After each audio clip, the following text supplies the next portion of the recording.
With the new release of the 25th anniversary Cabbage Patch Kid, many new collectors of the biggest toy craze in history are starting to surface.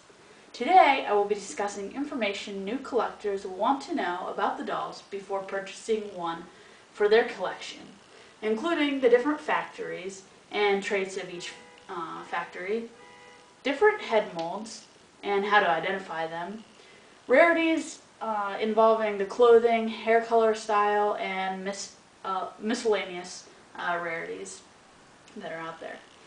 Right, so in 1983, the Cabbage Patch craze spread throughout the nation like wildfire, and unlike Elmo or PlayStation, it didn't die down after the holiday rush, but continued for years to follow.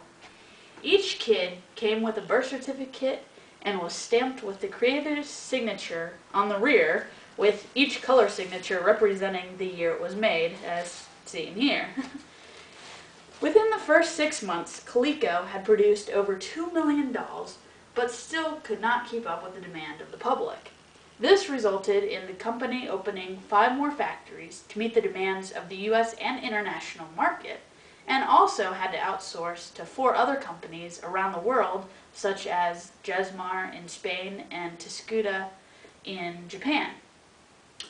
Each factory produced a different quality of doll, and these qualities resulted in a more or less valuable doll.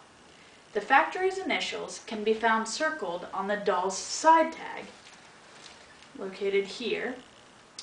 The clothing tag and imprinted in the shoe, as well as the pacifier, if the doll came with one, like this one here. OK Factory is the most widely found, and it was the first factory to start production and the last to be shut down. This factory produced a well-stuffed doll and used a good quality yarn for the hair and a moderate amount of facial coloring, resulting in a very general-looking doll. KT Factory used a lower quality yarn that didn't stand up to washing. The eyes were fuzzy, bodies were small, and lacked any facial coloring. Although the quality was a bit lacking, this factory does turn the eye of the collectors due to the small bodies making them look more babyish. P and PMI Factory made a very well stuffed long body. They used a very good quality yarn for their hair and nice facial coloring.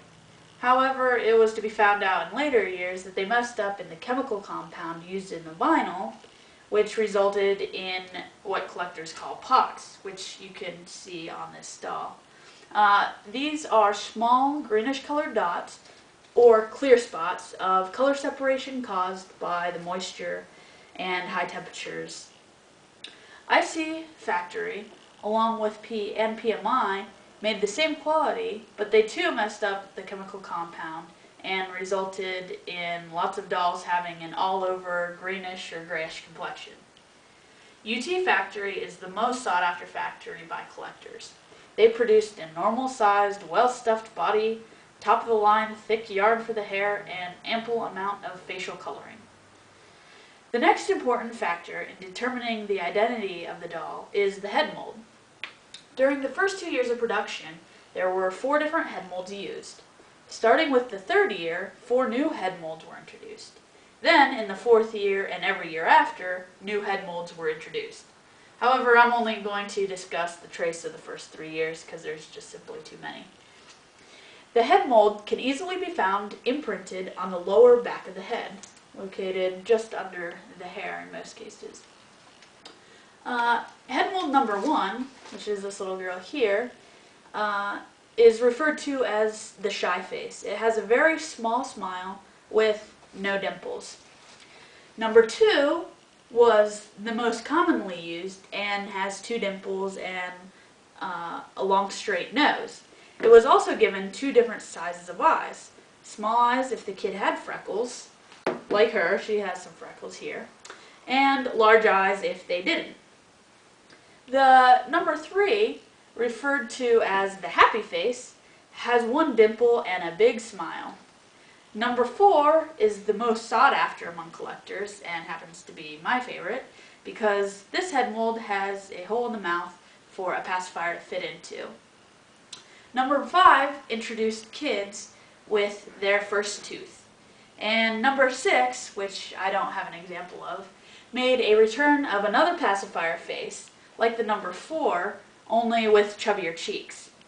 Number 7 never made it to production, and no one seems to know why or what it ever looked like, or if it ever existed at all.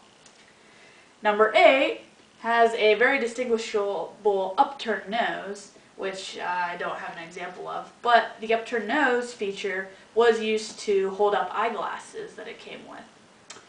The number 9, which I also don't have an example of, is referred to as the monkey face. It had ears sticking out of the sides and face and didn't have much depth and really had that monkey look to them. Although there is no real value difference between the head molds, each collector will find themselves drawn to a specific head mold, in turn making it of more personal value. The most important factor when looking for a valuable doll is to know the rarities of the product, such as certain clothing, combos of hair color and style, and eye color, as well as other small traits. Although there were a limited amount of clothing styles, each style was produced in several different colors and prints.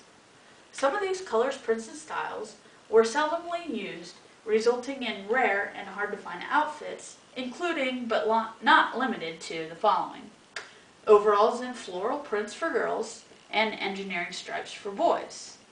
Boys and girls sunsuits in any color. Girls pajamas in floral prints. Girls aerobic outfits, and boys teddy bear overalls. Coleco also changed gears after the first year of production and discontinued certain hair colors and style combinations. Because these were only produced for 1 year, they are very hard to find and sometimes extremely rare, making them more valuable, such as girls with auburn hair, girls with red hair styled in a single ponytail, which only a handful of them have ever been found by collectors. Boys with fuzzy hair. This is the yarn that was brushed over, giving it a fuzzy look. Red and yellow colors being the most rare, and he's my favorite. So, also African American kids with freckles. The number 3 head molds with the small eyes. The number 1 head mold with freckles, and any kid with gray eyes. Other rarities are just simply factory flukes and include things like the Kusa side tags sewn into the dolls, and the Kusas were the kids' pets. Side tags sewn inside the bodies, and poor kids with 2 left arms.